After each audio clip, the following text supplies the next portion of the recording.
Vamos a abrir nuestras Biblias al segundo capítulo de Romanos. Y hoy me toca predicar sobre los versículos 12 al 16 de Romanos 2, aunque voy a también hacer como un breve repaso de la primera parte del capítulo, porque es importante ver este capítulo como un todo. El apóstol Pablo está enseñando en este capítulo sobre el más solemne de todos los temas en la Biblia. Yo no puedo pensar en otro tema más solemne, por eso os confieso que me ha costado esta semana preparar este mensaje, porque es muy solemne cuando estamos pensando en lo que es el juicio final. Sabemos que Dios es un Dios justo, es el juez de toda la tierra, y realmente está juzgando a los hombres constantemente. O sea, él desde su trono ejecuta sus juicios continuamente en esta tierra. Pero esta mañana vamos a considerar lo que es el juicio final. Y es un tema tan solemne porque estamos hablando de aquel juicio que va a confirmar y sellar el destino final de cada ser humano. Así que vamos a leer los primeros 16 versículos de este capítulo. Y como os digo, el enfoque será en los versículos 12 al 16, pero voy a comentar algo sobre los versículos previos. Dice, por lo cual eres inexcusable, oh hombre, quien quiera que seas tú que juzgas, pues en lo que juzgas a otro, te condenas a ti mismo. Porque tú que juzgas, haces lo mismo.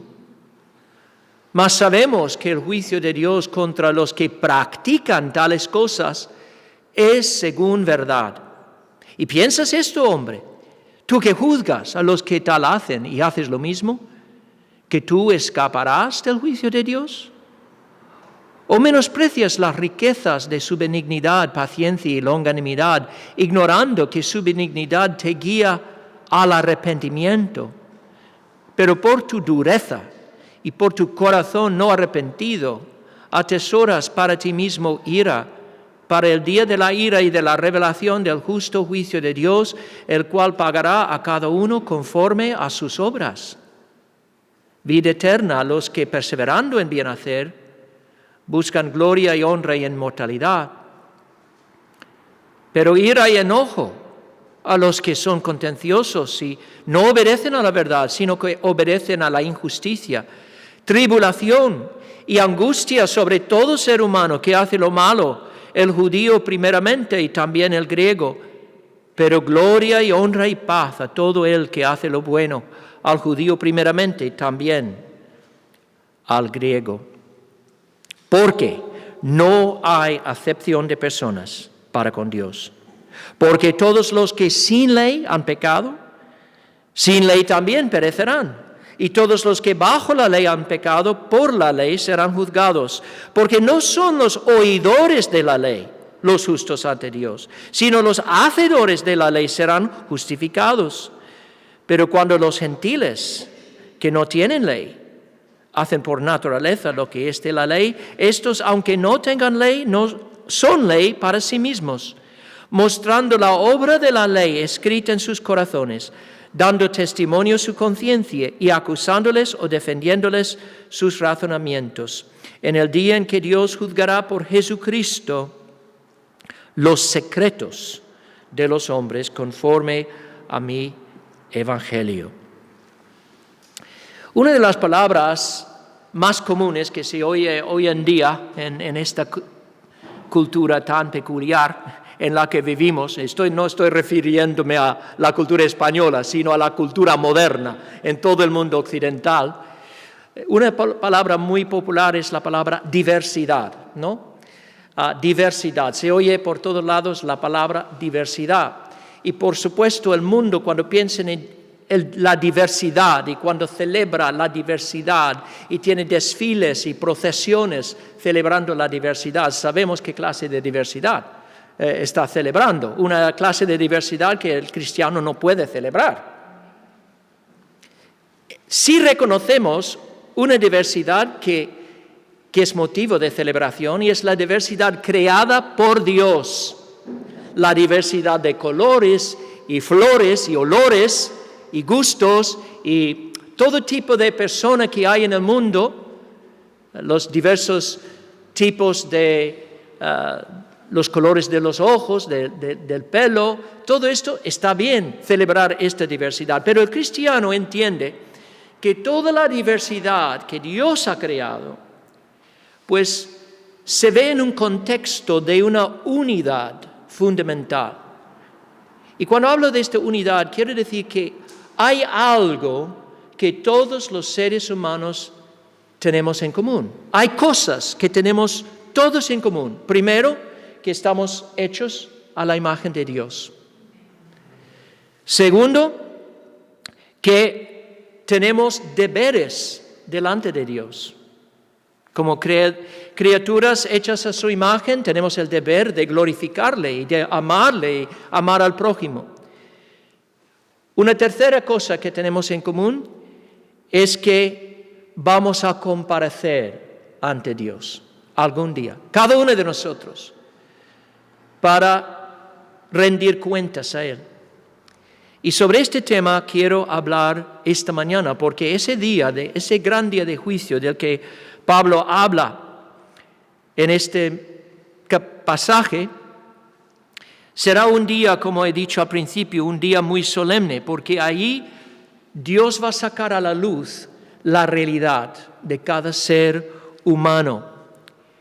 Y será un día de muchas sorpresas, porque no todo lo que brilla es oro, y no todo lo que parece ser en este mundo es en realidad.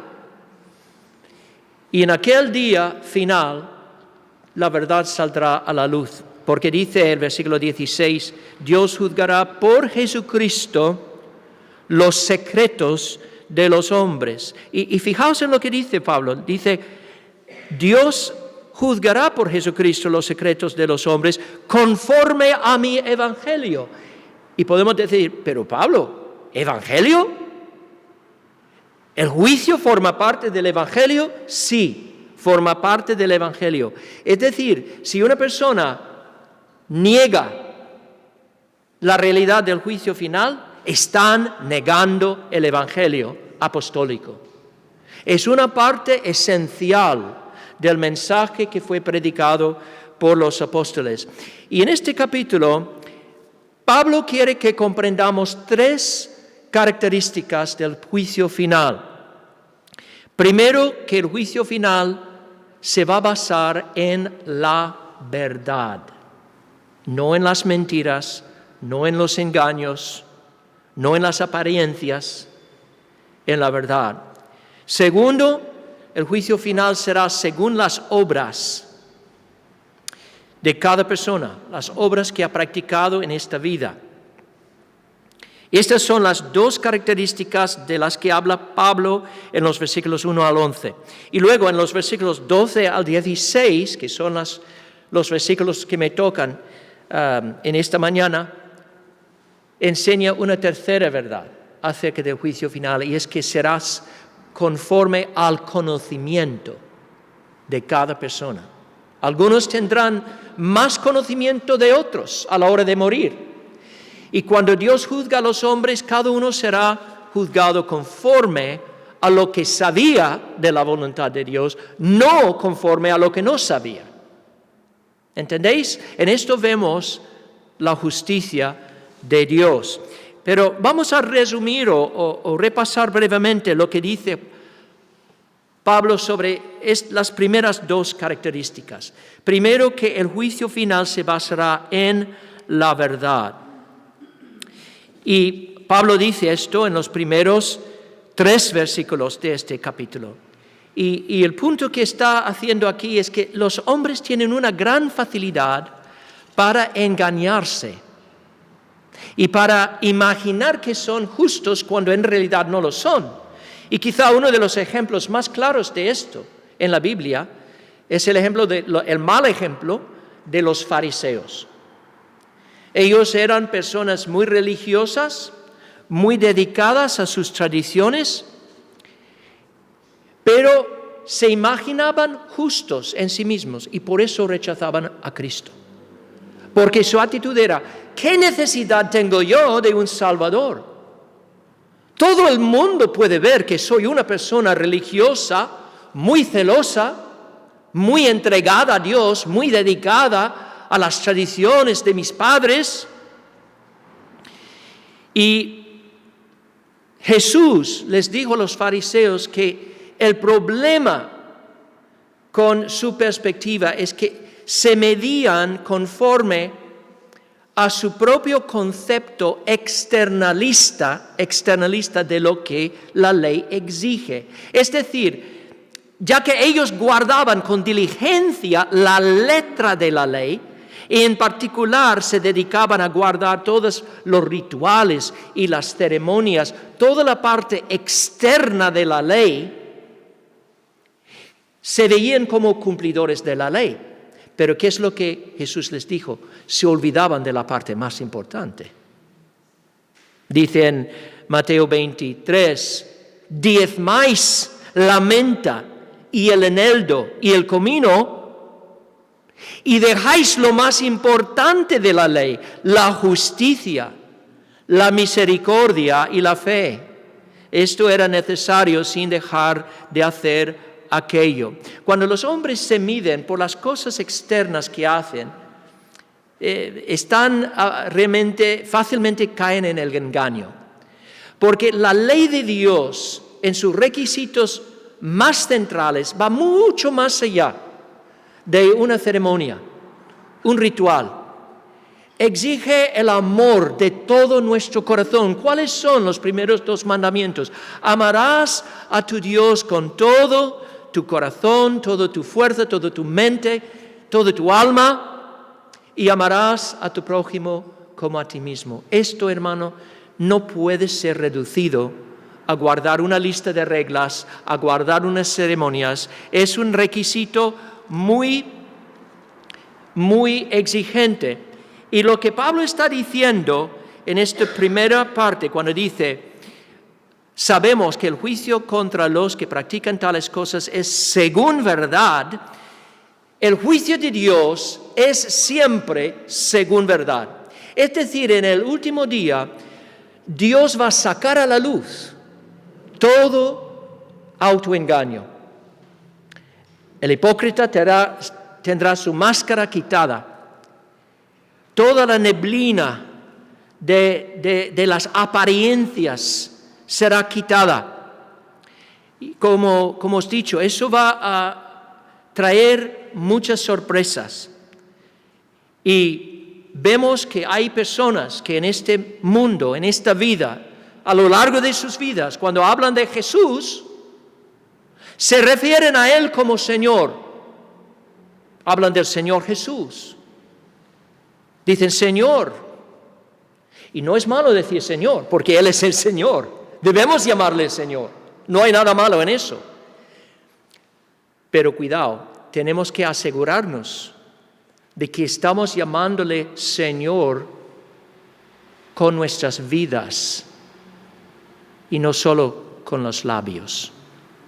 Porque como dice Cristo, no todo el que me dice Señor, Señor, entrará en el reino de los cielos, sino el que hace la voluntad de mi Padre que está en los cielos. ¿Cuál es la voluntad del Padre? En primer lugar es que recibamos a Cristo.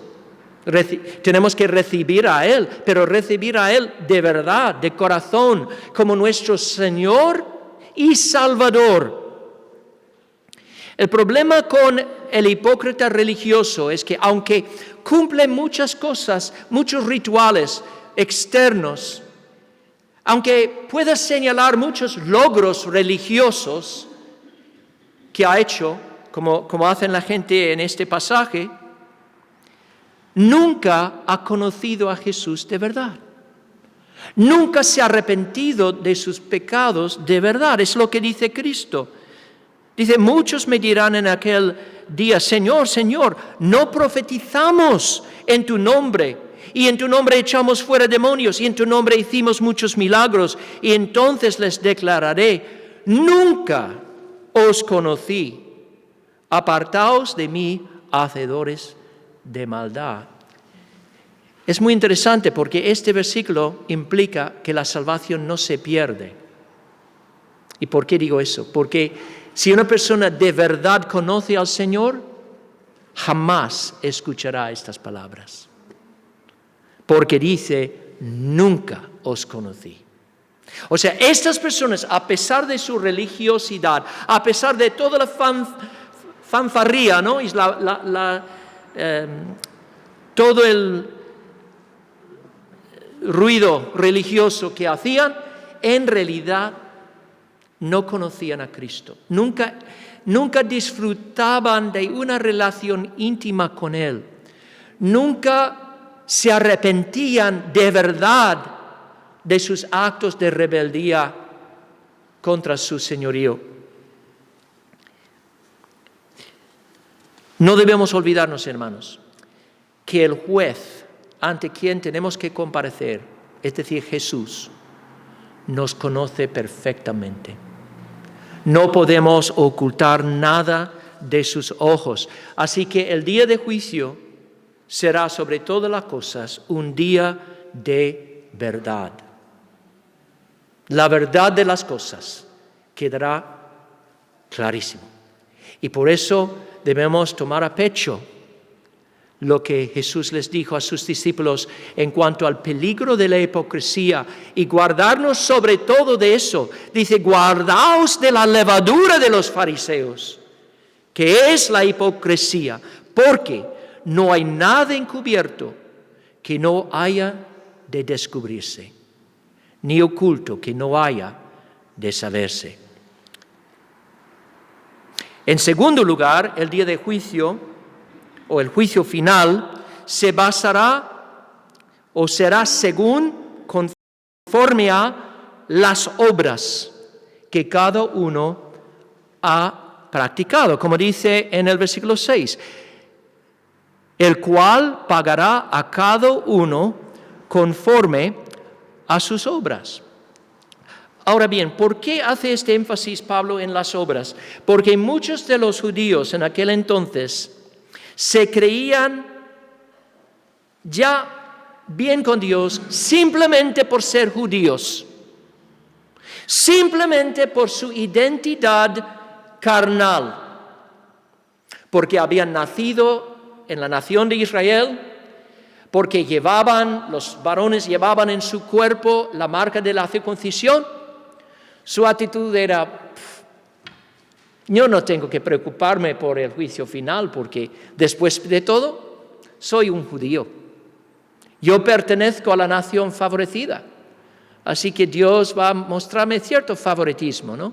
Por quién soy, por mi identidad carnal. Pero Pablo dice, no. Que el juicio final no se basará en lo que sea una persona en la carne, lo que sea externamente, la identidad carnal que tenga, se basará en las obras, será según las obras. Y esto es un énfasis que se encuentra mucho en la Biblia, ¿no?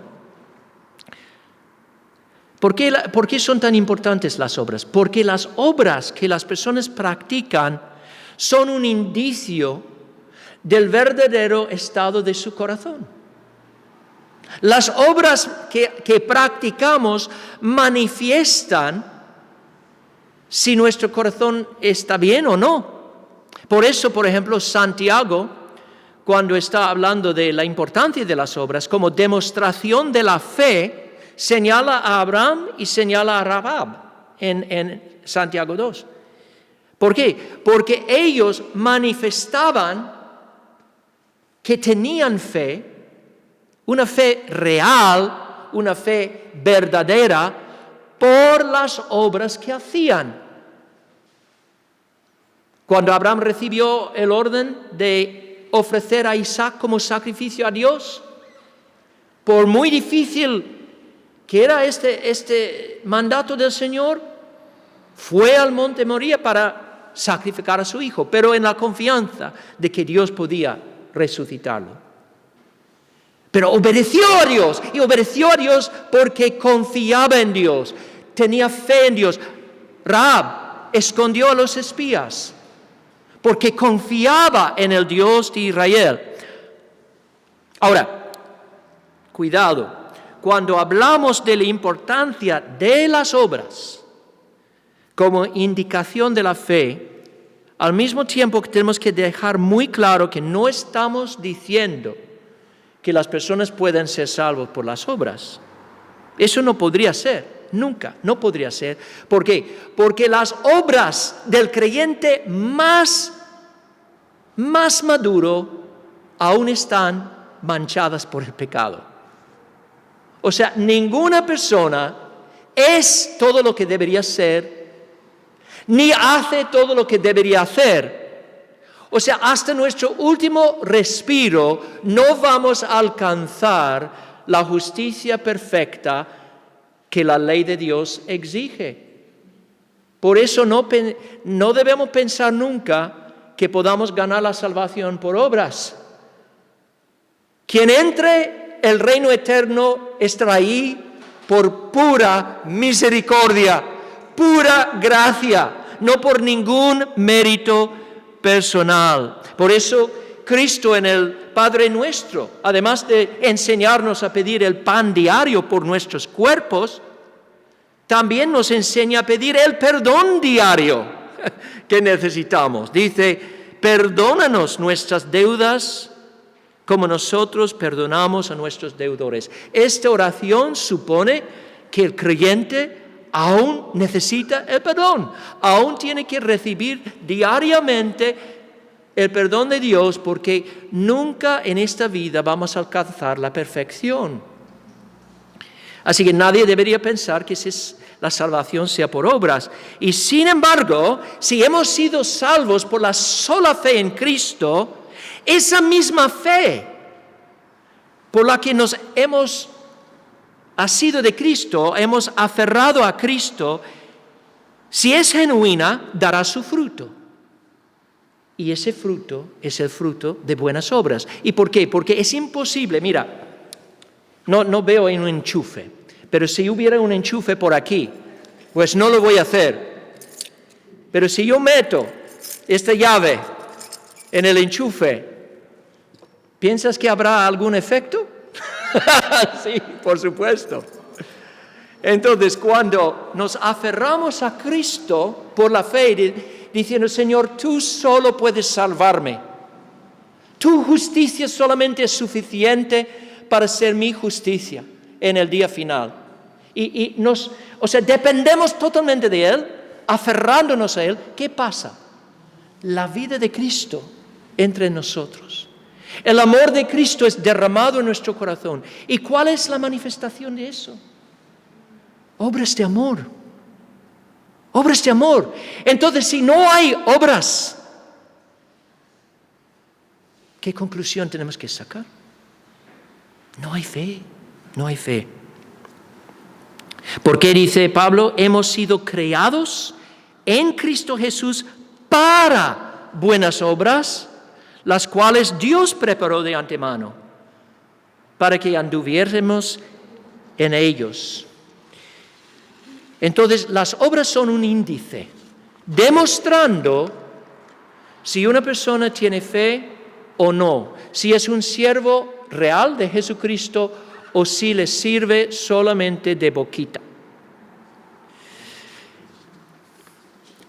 Y lo que Pablo está diciendo es que en el último día, el día de juicio final, Dios va a sacar a la luz el carácter de las obras de cada persona para demostrar que no se ha equivocado en su juicio. Al poner a las ovejas a su mano derecha y a las cabras a la mano izquierda, no ha hecho ninguna equivocación. Y la prueba serán las obras de cada uno, las cuales demostrarán lo que está en el corazón de cada uno. Y el resultado final de este examen es la confirmación de esta separación que ha ocurrido. Y ahí, hermanos, es la verdad más solemne a todos, que la última palabra de Cristo, de su trono de juicio, será una palabra de invitación a algunos y rechazo a otros.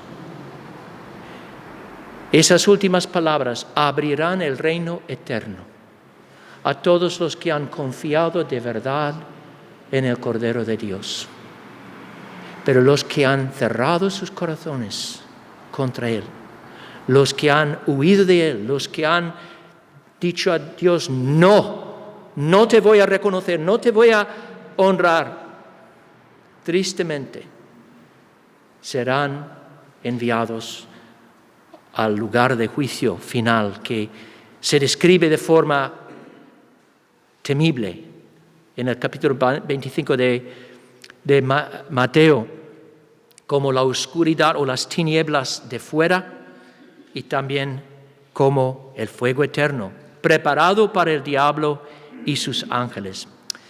Y esto nos lleva al tercer punto. Hemos visto que el juicio final será según verdad, la verdad, será conforme a las obras y finalmente será de acuerdo con el conocimiento que cada persona tuvo durante esta vida. Porque está claro que no todo el mundo tiene el mismo nivel de conocimiento. Algunas personas en esta vida tienen acceso a muchísimo conocimiento acerca de Dios, porque nacen en una nación que tiene la Biblia.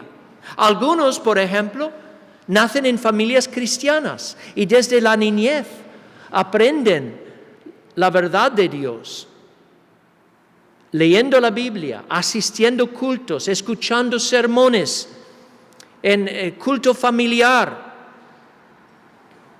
Ellos tendrán más responsabilidad precisamente por la cantidad de luz que han recibido. Pero luego hay otras personas que no nacen con tantos privilegios. Nacen quizá en un país cerrado al Evangelio, no tienen acceso a la Biblia, o nacen en la parte más densa de la selva, en el Congo, o en alguna parte muy remota del mundo, y pasan por la vida sin jamás leer la Biblia, quizá sin escuchar el nombre de Jesús. ¿Y qué decimos de estas personas? Pues no es que carezcan completamente de conocimiento. Porque Pablo dice que el conocimiento de Dios viene de dos vías. Primero, por vía especial, los profetas, la Biblia, la enseñanza de la Biblia, pero también la creación misma. O sea, el mero hecho de que una persona creada a la imagen de Dios, con mente racional, vive en un mundo así, dice Pablo, no tiene excusa por no reconocer que hay un Dios y por no humillarse delante de este ser todopoderoso, enorme, majestuoso, justo, que le ha dado su existencia. Porque toda la creación anuncia la existencia de Dios, como leemos en Salmo 19, los cielos cuentan la gloria de Dios y el firmamento anuncia la obra de sus manos. Un día emite palabra a otro día, una noche a otra noche declara sabiduría.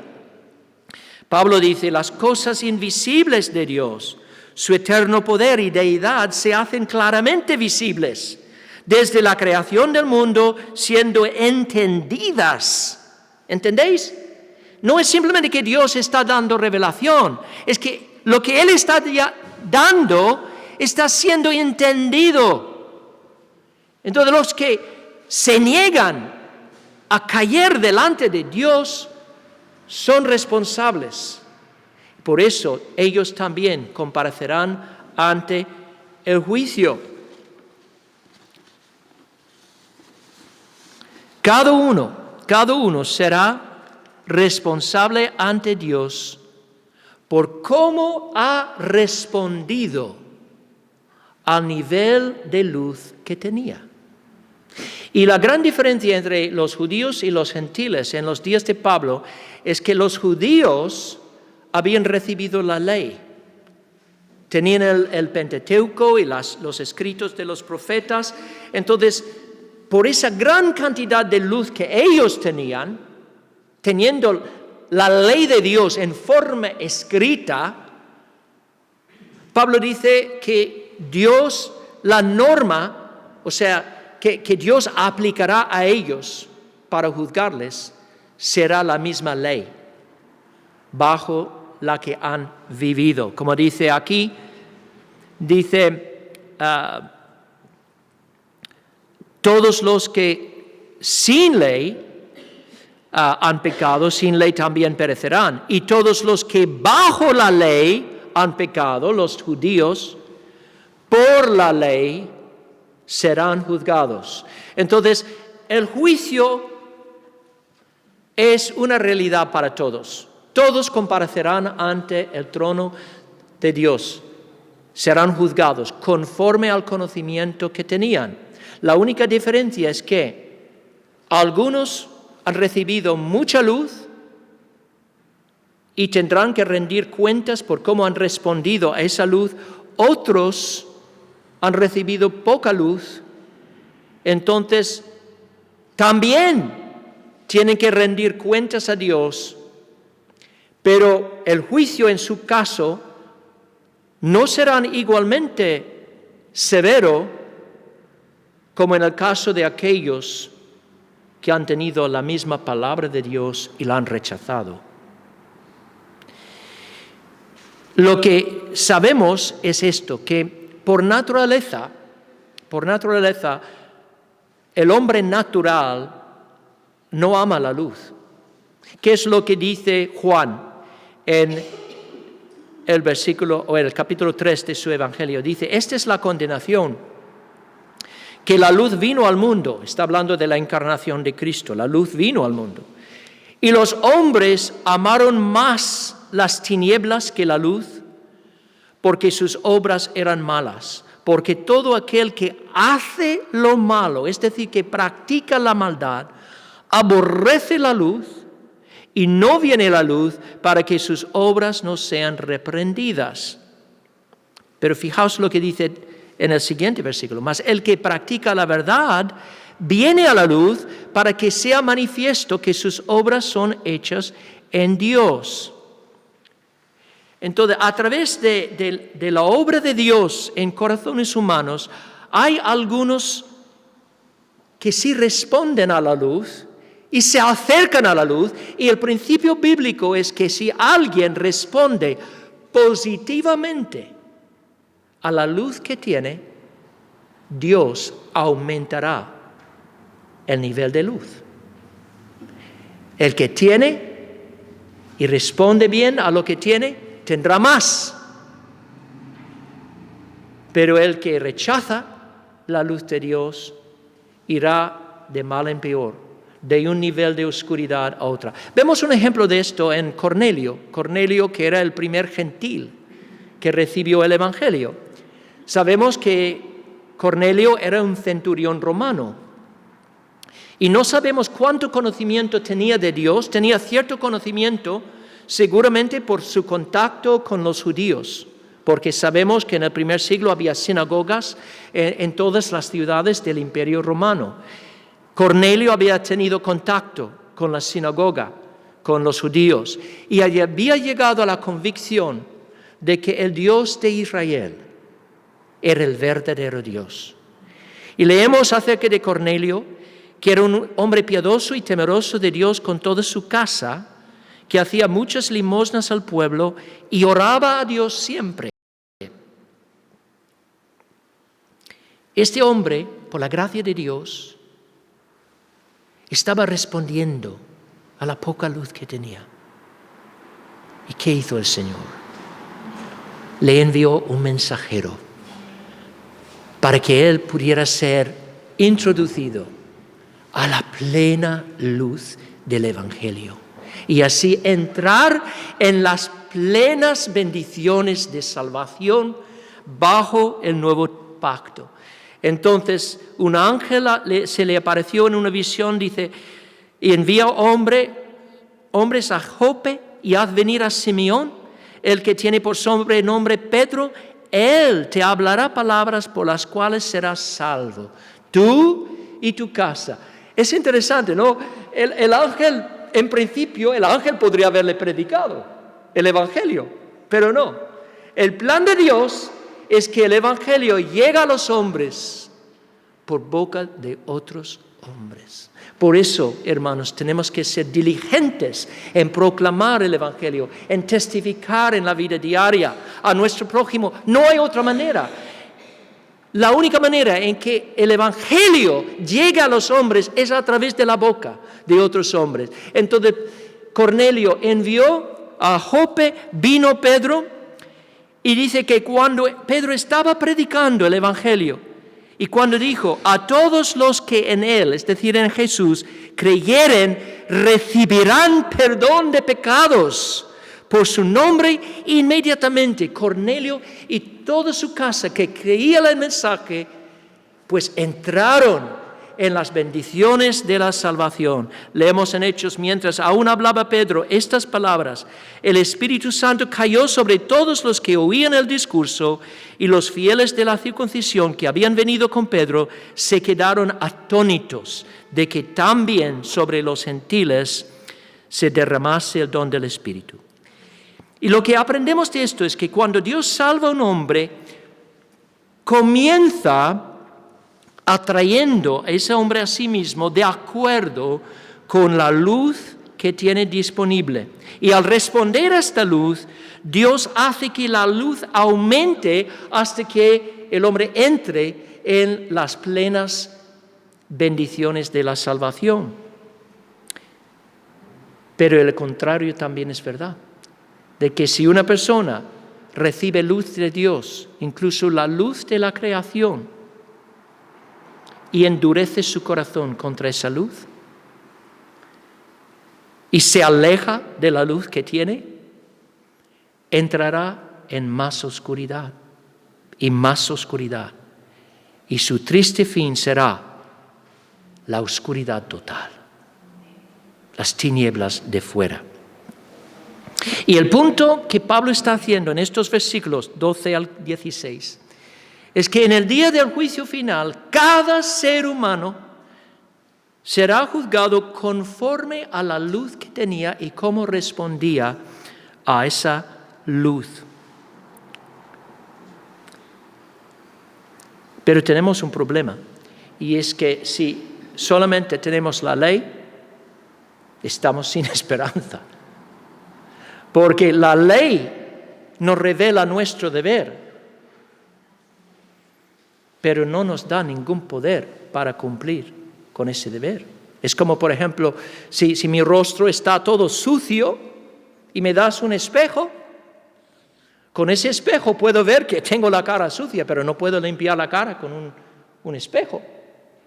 Si tengo una fiebre y me das un termómetro, con un termómetro puedo ver que tengo fiebre, pero el termómetro no me va a curar. Y así es la ley. Lo que Pablo dice es que cada ser humano tiene cierto conocimiento de la ley de Dios. Los judíos, obviamente, tenían conocimiento de la ley de Dios porque Dios les había dado la ley en el monte Sinaí en forma escrita.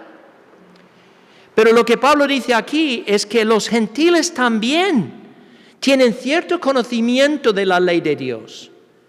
Y quiere decir la ley de justicia, la ley universal que está escrita en la misma creación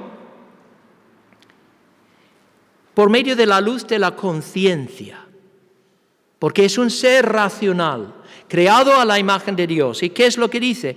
Dice, cuando los gentiles que no tienen ley hacen por naturaleza lo que es de la ley, estos, aunque no tengan ley, son ley para sí mismos. Es decir, la luz de su conciencia sirve como una ley y será la norma según la que serán juzgados al final. Y en esta misma vida, dice, su conciencia da testimonio acusándoles o defendiéndoles sus razonamientos. ¿No es curioso, no? Es muy curioso que mucho antes de que Dios entregara los 10 mandamientos en el monte Sinaí, vemos clara evidencia de que los hombres ya sabían lo que era bien y el mal y ya entendían esos principios morales que están encarnados o codificados en los 10 mandamientos. Por ejemplo, Caín. Él sabía muy bien que era un pecado matar a su hermano Abel.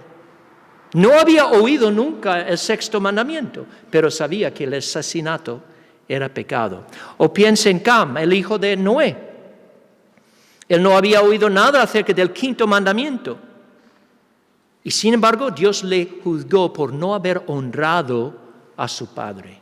Cuando descubrió a Noé en su tienda, desnudo, borracho, en vez de, por respeto a su padre, en vez de tapar su desnudez, empezó a burlarse de su padre y exponer su desnudez a sus hermanos. Un acto de deshonra. Y fue juzgado por Dios por haber deshonrado a su padre. O piensa en José cuando fue a Egipto y fue seducido por la mujer de Potifar. José sabía muy bien que el adulterio era pecado. Dijo, ¿cómo puedo cometer este gran pecado contra Dios? El 7º mandamiento aún no había sido dado en el monte de Sinaí. Pero en su mismo corazón estaba escrito esta obra de la ley. Él tenía conciencia. O sea, ves que cada persona tiene conocimiento de la ley. Pero como os he dicho, la ley nos da suficiente conocimiento para hacernos culpables, pero no para salvarnos.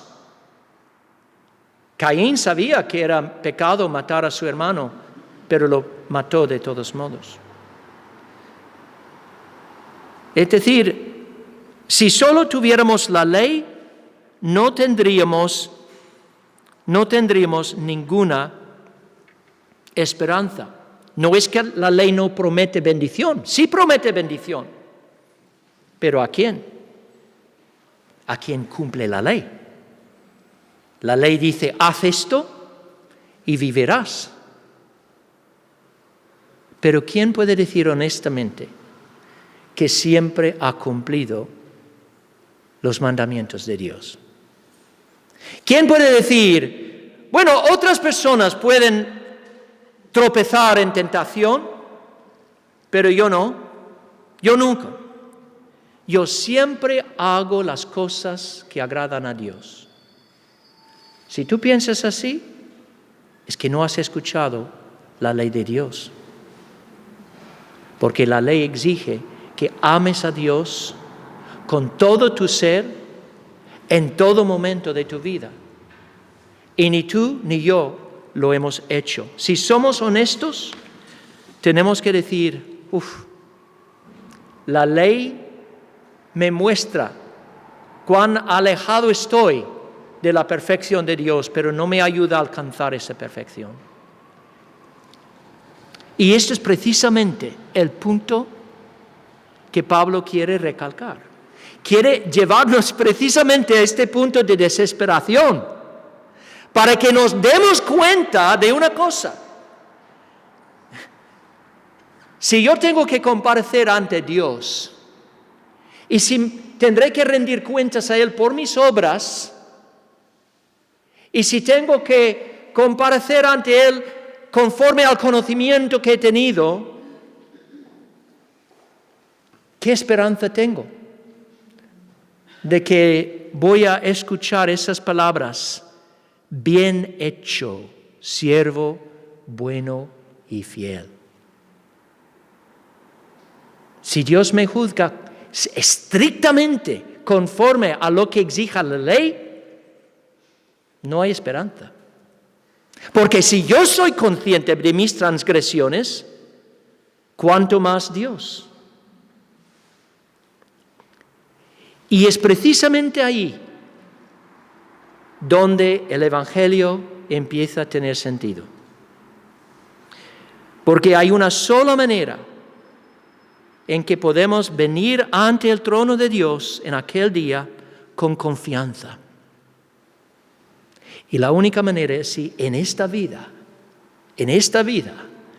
hemos acudido a Jesucristo y hemos depositado toda nuestra confianza en Él. Solo si nos hemos desesperado de nuestras propias obras y hemos dicho, Señor, no puedo ganar la salvación por mis obras, pero yo creo que Cristo ha estado en mi lugar y que Él vivió la vida perfecta que yo no puedo vivir, para que su justicia pueda serme acreditada. Y Él murió la muerte que yo merezco en la cruz, para que mis pecados pudieran ser borrados. Solo si he confiado en Él de esta manera, he depositado toda mi confianza en Él, puedo comparecer ante Dios confiado. ¿Por qué? Cuando yo me aferro a Cristo por la fe, recibo el don de la salvación. Y esa salvación es una salvación completa. En ese momento, borra todos mis pecados, limpia mi corazón, me reconcilia con el Padre. Tengo un nuevo estatus con Dios de justicia y nada puede quitarme este estatus. Y por eso, y además Dios me entrega un manto de justicia. No es un manto de mi confección, pero es un manto que yo tengo el privilegio de llevar. Un manto de justicia perfecta. Y revestido de este manto, sí puedo comparecer ante Dios en la seguridad de que Él me aceptará y además en Cristo aceptará incluso las obras que Él mismo ha obrado en mí por su Espíritu, por muy imperfectas que sean. En Cristo aparecen purificadas en la sangre de Cristo. Y Él recibe, Él bendice las mismas obras que Él ha obrado en mí. Porque se deleita en coronar con bendición aquello que Él ha hecho en sus santos. Como dice un himno clásico de la fe, dice, su sangre y su justicia son mis ropas y mi galardón. Y así vestido quiero estar cuando ante Dios me vaya a hallar. Y aunque haya de comparecer, no habrá denuncia que temer. Mi culpa ha sido absuelta ya, y en Cristo, ¿quién me acusará? Oh, bendito Evangelio. Qué glorioso mensaje, hermanos. Hay un Salvador que ha hecho todo lo necesario para ponernos en buena relación con Dios. Aferrándonos a Él, podemos ir a ese día de juicio confiado de que la misma misericordia que ha sido derramada sobre nosotros a lo largo de nuestras vidas, desde que conocimos al Señor, esas misericordias recibiremos en plena medida en aquel día. ¡Qué bendición! Así que la pregunta final que os dejo con todos es esta, y es la pregunta obvia. ¿Estás preparada? ¿Estás preparado tú para ese día? Solo estarás preparado cuando de verdad te reconoces como pecador, incapaz de salvarte por tus obras, y arrepintiéndose, acudes a Cristo y te aferras a Cristo por la fe. Dice Mateo Henry, los que no se entregan a la mano misericordiosa de Dios ahora, no podrán ser liberados de su mano de justicia en aquel día. Hoy es el día de la salvación. Y ninguno de nosotros sabemos cuántas mañanas tenemos por delante. Ninguno. Hoy es el día de la salvación. Así que si no te has arrepentido de tus pecados, si no has acudido a Cristo, te imploro que lo hagas hoy, que vayas a Él en la plena confianza de que Él te recibirá, porque Él recibe a los pecadores. Por eso vino a este mundo, para buscar y hallar aquello que estaba perdido. Dice Spurgeon, si la primera venida de Cristo no te da vida, su segunda venida no lo hará. Si no te escondes en sus heridas, cuando viene como Salvador, no habrá lugar para esconderte cuando venga como juez. Cristo hoy te extiende la mano de misericordia.